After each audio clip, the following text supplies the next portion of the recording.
ये है work bench. अब इसमें हमें ये देखें, ये सारे मॉड्यूल्स हैं।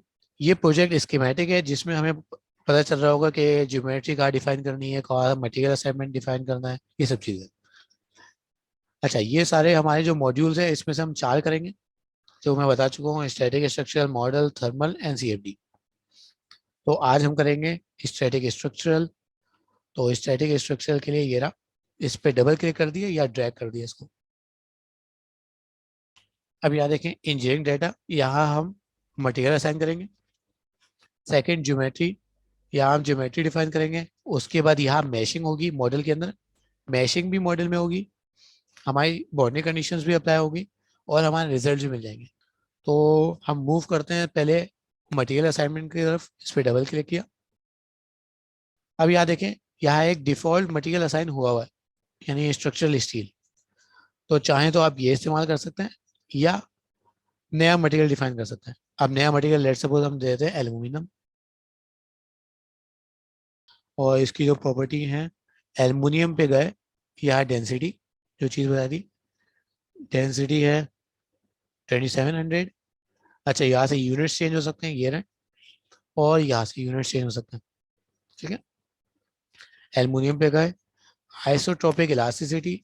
आइसोट्रोपिक का मतलब है जो प्रॉपर्टीज हैं कांस्टेंट है in all direction. 68.9 giga pascal, 68.9 giga होता है 9, तो एक्सपोनेंट के लिए E+09, एंड पोजॉन रेशियो 0.33। यहाँ मटेरियल डिफाइन हो चुका है।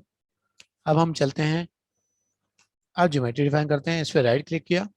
अब ये देखें, दो हैं हमारे पास, design modeler and space claim. अभी फॉर नाउ हम एनसिस के कैड सॉफ्टवेयर यूज करेंगे। आगे जब हम मूव करेंगे तो हम एक्सटर्नल कैड सॉफ्टवेयर यानी सॉलिड वर्क्स, कैटिया, क्रियो भी यूज करेंगे। ठीक है, तो स्पेस क्लेम पे चलेगा। अच्छा, ये स्पेस क्लेम का इंटरफेस है।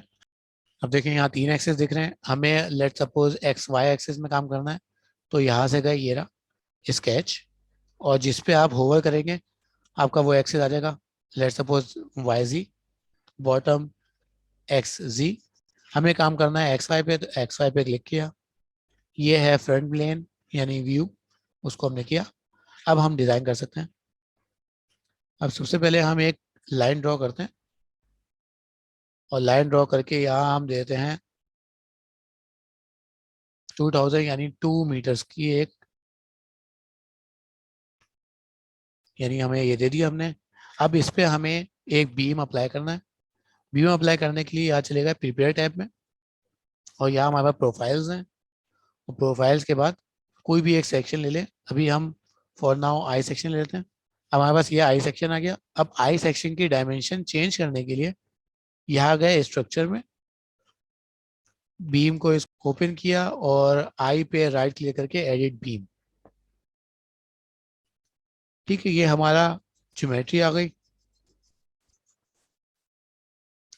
अब देखें, यहाँ सारे डायमेंशन है, डायमेंशन चेंज करने के लिए W1 पे डबल क्लिक किया, और इस पे 100 पे क्लिक करने के बाद और इंटर कर दिया। लेट सपोज अभी हम 110 कर देते हैं इसको।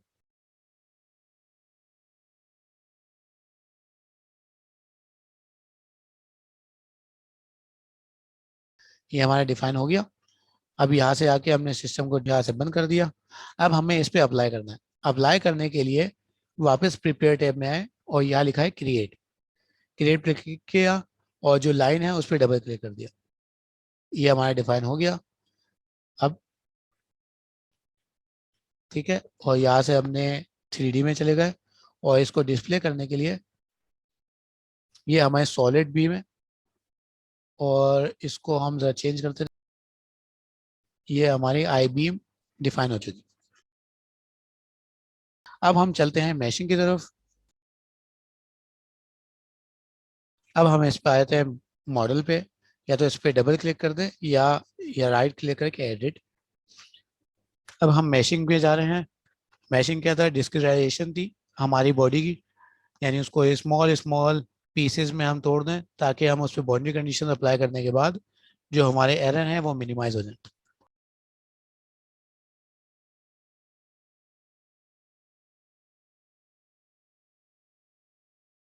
तो अब ये देखिए कि हमारी ये आ गई in the form of line. हमारी जो ड्राइंग है वो शो हो रही है। उसको देखने के लिए यहाँ चले गए डिस्प्ले पे और क्रॉस सेक्शन। तो हमारा ये हमारी आ चुकी। ठीक है, अब आ जाए, अगर मटेरियल चेंज करना है तो इस पे हमने बीम पे आए, और आने के बाद यहाँ से ये रहा मटेरियल असाइनमेंट में स्टैटिक स्ट्रक्चरल स्टील डिफाइन हुआ हुआ है, हमें एल्युमिनियम डिफाइन कर दिया हमने। ठीक है, अच्छा यहाँ एक मॉडल टाइप होता है। अब यहाँ देखें, अभी पहले बीम था ये, अब इसमें कौन से हैं, जैसे केबल्स भी हैं, पाइप भी है, ये फ्लूइड लाइन भी हो सकती है, डिफरेंट चीज़ें डिज़ाइन हो सकती है इसमें। ठीक है, एज ए ट्रस डिफाइन हो सकता है। तो अभी हम बीम के लिए ये रहेंगे। अच्छा यहाँ जो मटेरियल पहले से डिफाइन हुए हैं वो आपको शो हो रहे होंगे, स्ट्रेटेजिक ये स्ट्रक्चरल स्टील, और ये हमारा एल्युमिनियम जो हमने डिफाइन किया था। अब हम आए थे मैशिंग पे। मैशिंग पे एक डिफॉल्ट मैश, ये काफ़ी बड़ी बड़ी मैश है, तो इसको ज़रा छोटा कर देते हैं। लेट सपोज, ठीक है, और इस पे क्लिक करके अपडेट। अब देखें कितनी छोटी छोटी मैश हो गई। अच्छा, जिस तरीके से मैंने यहाँ से चेंज किया है, अगर यहाँ से चेंज ना करना चाहें आप तो यहाँ से भी कर सकते हैं। मैशिंग में गए, राइट क्लिक, इंसर्ट साइजिंग, या ऊपर से भी यहाँ साइजिंग हो सकती है, साइजिंग, और साइजिंग के बाद यहाँ सिलेक्ट किया पूरी उसको, और अप्लाई, और यहाँ जाके हमने साइज दे दिया जो हम देना चाह रहे हैं। ठीक है, लेट्स सपोज, तो मैंने वैसे नहीं दिया, मैंने डायरेक्ट दिया है। और एक मेथड मैं आपको बता देता हूँ, यहाँ फेस मैशिंग होती है। फेस मैशिंग का मतलब ये है कि अगर हमारी जो ज्योमेट्री है वो रेक्टेंगुलर है, तो आपने देखा होगा कि स्मॉल जो पीसेस हैं वो कभी कभार डिस्टॉर्ट हो जाते हैं, तो हम फेस मैशिंग करते हैं। लेकिन ये है फॉर सिंपलर ज्योमेट्री। तो मैशिंग में गए और अपडेट कर दिया। अब आते हैं, मैशिंग के बाद हमारा था, जो हमारा स्टेप था बाउंड्री कंडीशंस का। अब बाउंड्री कंडीशंस क्या थी, हम कैंटिलीवर बीम कर रहे हैं, तो एक साइड इसका फिक्स और अदर साइड पे हमें फोर्स अप्लाई करनी है। तो एक साइड पे हमने पहले फिक्स ले लिया, ये रहा, फिक्स पे आ गए, और आने के बाद यहाँ हम गए, ये वर्टेक्स को सिलेक्ट किया और यहाँ क्लिक किया और अप्लाई, ये हमारा फिक्स जो कंडीशन है वो अप्लाई हो गई। अब हमें दूसरे एंड पे फोर्स अप्लाई करनी है। स्टैटिक स्ट्रक्चर में गए, अप्लाई फोर्स, और फोर्स अप्लाई करने के लिए वर्टेक्स को सिलेक्ट किया और यहाँ उस वर्टेक्स को सिलेक्ट किया एंड अप्लाई। अब इन द फॉर्म ऑफ हमें in the positive G direction हमें अप्लाई करना है फोर्स, तो कंपोनेंट्स में चले गए और इन जी डायरेक्शन अप्लाई कर दिया हमने 1000 न्यूटन। ये हमारी बाउंड्री कंडीशन अप्लाई हो गई। अब हम यहाँ से आके सॉल्यूशन पे क्लिक कर देते हैं, सॉल्व।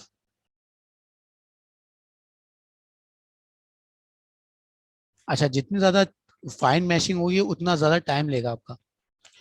तो हम एक प्रोसेस होता है मैश इंडिपेंडेंस का, वो क्या करते हैं हम, कि हमने लेट सपोज एक मैश साइज दिया 2 मिलीमीटर का, हमने उस पर सॉल्व किया। सॉल्व करने के बाद हमने फाइन फिर से मैश जो है ना वो फाइन किया लेट सपोज 1 मिलीमीटर पे, उस पर ज़रा से आंसर जो है ना डेविएट हुए, यानी फर्दर एरर्स कम हो गए। अब हमने दिया 0.5 मिलीमीटर, और जो आंसर्स थे वो वही वैसे ही रहे। तो इसका मतलब ये है कि रिजल्ट जो है वो मैश इंडिपेंडेंट हो गए। तो इस प्रोसेस को बोलते हैं मैश इंडिपेंडेंस, वो अभी हम आगे करेंगे।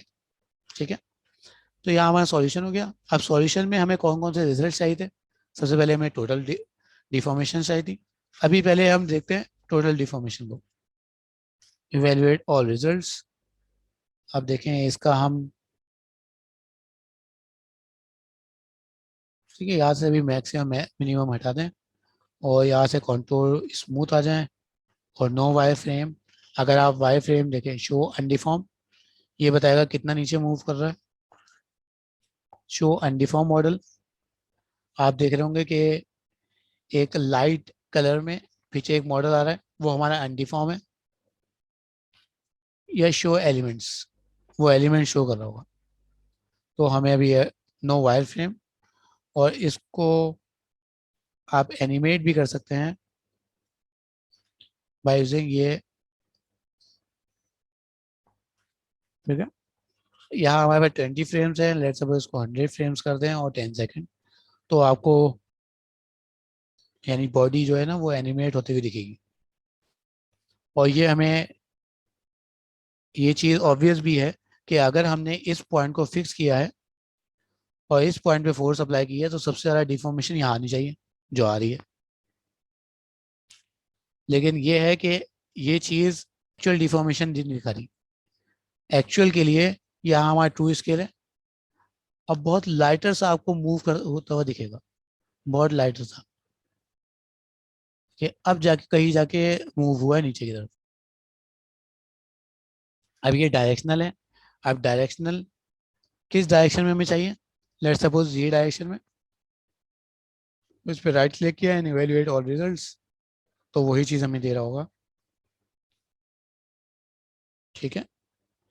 अच्छा, इसमें हमें फर्ज करें कभी पता ना चल रहा हो कि किस जगह पे मैक्सिमम वैल्यू आ रही है यानी डिफॉर्मेशन, और मिनिमम वैल्यू, तो उसके लिए यहाँ ये है मैक्सिमम एंड मिनिमम। इसको यहाँ से रोकें, और रोकने के बाद यहाँ मैक्सिमम मिनिमम का अब यहाँ खुद आ जाएगा प्रोब कि यहाँ हमारी मिनिमम है जहाँ हमने फिक्स्ड सपोर्ट अप्लाई की थी, और जहाँ हमारे ने फोर्स अप्लाई की थी वहाँ मैक्सिमम डिफॉर्मेशन आ रही है। अच्छा, यहाँ बीम रिजल्ट्स हैं।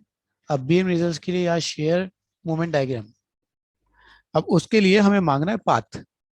पाथ का क्या मतलब है कि लेट सपोज हम करते थे, याद है कि बीम को एक स्टार्टिंग पॉइंट पे, एंड पॉइंट पे और मिडिल पॉइंट पे हम इसको तोड़ते थे, और उस पे बेंडिंग मोमेंट और शेयर मालूम करते थे। तो ये जो 3 पॉइंट्स हैं यानी स्टार्टिंग, मिडिल और एंड, ये जो पाथ बन रहा है इसको ये बोल रहा है कि ये डिफाइन नहीं हुआ।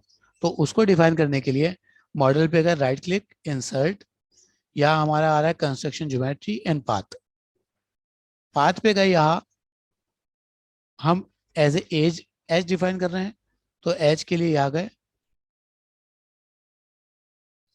एज फिल्टर सेलेक्ट किया, जो हमारी लाइन थी उसको सिलेक्ट किया और अप्लाई, ये हमारा पाथ डिफाइन हो गया।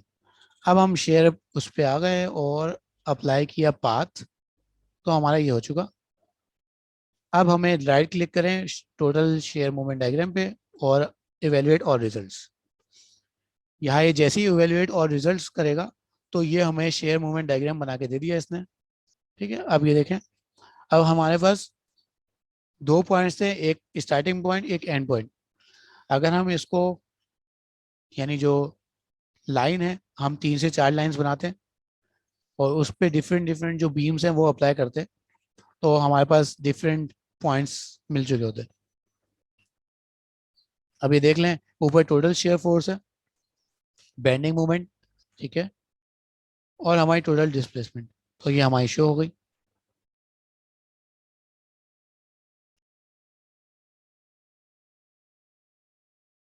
बीम टूल, और बीम टूल के अंदर वही मैक्सिमम है, ये इसको राइट क्लिक करें, एवेलुएट ऑल रिजल्ट्स, तो हमारे पास डायरेक्ट स्ट्रेसेस, बेंडिंग और मैक्सिमम बेंडिंग।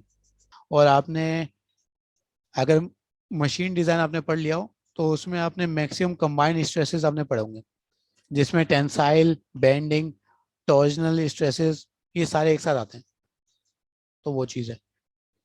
अच्छा, यहाँ एक चीज़ है, मैक्सिमम कंबाइंड स्ट्रेसेस, वो आ रही है 1 exponent 7 6061, इसका ये नाम है। हमने ये वाला इसका डाटा लिया है, और आप ऑनलाइन जाएंगे तो इसका डाटा आपको मिल जाएगा आराम से। यील्ड स्ट्रेंथ है 241 मेगा पास्कल।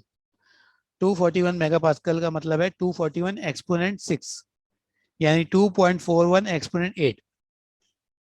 हमारे जो इक्विवेलेंट स्ट्रेसेस आ रहे हैं यानी बेंडिंग स्ट्रेसेस, कंबाइंड स्ट्रेसेस, वो हमारे आ रहे हैं 1 exponent 7, जो कि कम है हमारे यील्ड स्ट्रेंथ से, यानी 2.41 एक्सपोनेंट 8 पास्कल से। अगर उससे कम आ रहे हैं तो हमारे जो मटेरियल है वो पास करता है, ठीक है। तो पहले से हमें पता चल रहा होता है कि कौन से पॉइंट पे ज्यादा स्ट्रेसेस आ रहे हैं, कौन से कम आ रहे हैं। तो जिस पॉइंट पे ज्यादा स्ट्रेसेस आ रहे होते हैं तो हम उस पे क्या करते हैं, या तो हम मटेरियल चेंज कर दें, ठीक है, यानी हार्डर मटेरियल यूज करें, या सेकंड वन उस पर मटेरियल री इन्फोर्स कर दें, यानी वहाँ की लेंथ चेंज कर दें, ब्रेथ ना बढ़ा दें, उस पर थिकनेस बढ़ा दें, इस तरीके से।